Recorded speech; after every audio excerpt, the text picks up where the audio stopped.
দাবি করছি বর্তমান সরকারের কাছে। এই ঘটনায় সাবেক প্রধানমন্ত্রী শেখ হাসিনা সহ ২৭ জনের বিরুদ্ধে আন্তর্জাতিক অপরাধ ট্রাইব্যুনালের তদন্ত সংস্থায় আলভীর পরিবারের পক্ষে অভিযোগ দায়ের করেন অ্যাডভোকেট আসাদ উদ্দিন। এই অভিযোগটি আমরা দায়ের করেছি আন্তর্জাতিক অপরাধ ট্রাইব্যুনাল আইন ১৯৭৩-এর ধারা ৩-এর ২ এবং ৪-এর ১-২-এর অধীনে।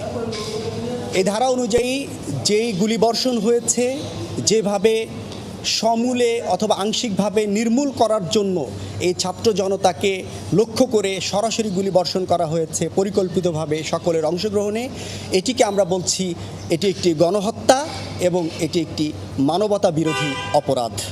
শেখ হাসিনা ছাড়াও রাশেদ খান মেনন, হাসানুল হক ইনু, আনোয়ার হোসেন মঞ্জু, ওবায়দুল কাদের, আসাদুজ্জামান খান কামাল, আনিসুল হক, সালমান এফ রহমান, জাহাঙ্গীর কবির নানক, সাবেক আইজিপি চৌধুরী আবদুল্লাহ আল মামুন, সাবেক অতিরিক্ত